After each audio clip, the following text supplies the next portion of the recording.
Hey guys, what's up? Welcome back here to Intuitive Angling, and really appreciate you guys joining us for an on the water video today here from Kentucky Lake. Down here practicing for the Toyota Series Plains Division tournament, and I came upon a really good example of a spawning bait. Now, you know, we got spawning seasons coming up. It's on us right now over the next month or so.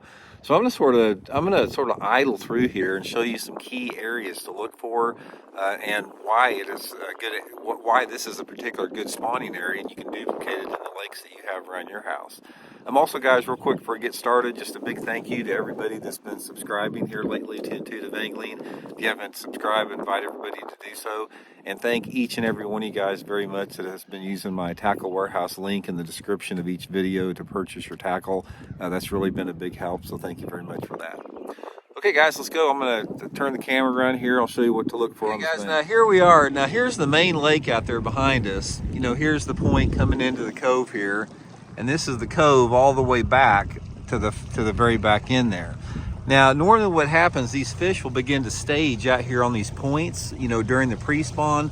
They slowly work their way back in here as it's getting closer to the spawn, and as they're working back in here, guys, they're going to use about, you know, 2/3 to the way to 3/4 of the way back in the cove. They're going to use any available cover that's along these banks to sort of stage and hang out and feed. For example, on this bank here, you got some isolated boat docks. These would be good areas. There's probably some brush around there. If you don't have boat docks, you know, it can be rocky banks just like this. Anytime that you find an isolated stump or any type of an isolated laydown.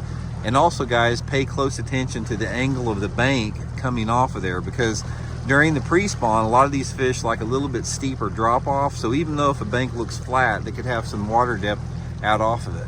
Now what happens as that water temperature starts to warm up into the upper 50s, these fish are gonna keep working their way back through here. And as you get to the back here, or as you get, you know, to the back 2/3, the cove begins to flatten out.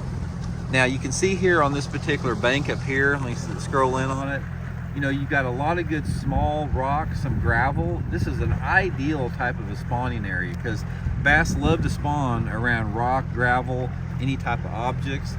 And then as you can see, as we get in the back here, it's going to even flatten out a little bit more. Now, ideally, a lot of people say, well, I'm gonna go to the back of the cove because the fish spawn in the back of the coves. One of the things you're gonna find, guys, is most of the time the smaller fish will spawn in the back of the cove, and the bigger fish will spawn a little bit further out, closer to deeper water here. A big fish likes to be around a little bit deeper water to spawn in, or they like to be around some type of an object. Okay guys, just a quick little video on a good little spawning bay here. You know, one of the things to remember is that all fish in a lake do not spawn at the same time. They're sort of staggered out, because you can actually have some fish actually spawning on the bed spawning. Then you'll still have some fish that are in the pre-spawn stage out on that point. And then you may have some fish that spawned early and they're on their way out, or they're garden fry. So most of the time the spawning activity starts when that water temperature starts to get in the upper 50s. It's going to last up until that water temperature gets around 70. In most lakes across the country, there's about a 3 or 4 week period where the majority of the bass are going to spawn. Now, they're also, you know, they'll spawn before and after that, a few of them, but the majority, you know, the majority population of the bass is going to do it in and around, you know, that water temperature when it's setting close to 60 there. But anyway, the main thing to remember, guys, always, if you're fishing for spawning fish, first of all, always release your fish. Try not to torment the visible fish out there. It's very important to practice catch and release all through this time of year. Let those fish spawn, let them get a good hatch, you know, so we can have some, you know, good year classes moving forward. But anyway, when you're looking for these type of areas, it's really important to concentrate on any type of isolated object. That's super, super important. It could be something as simple as a big rock on a flat bank that doesn't have many big rocks on it, one stump, one log in the water, one dock. Fish like to bed and spawn in and around objects. So hope it helps out. We'll talk later.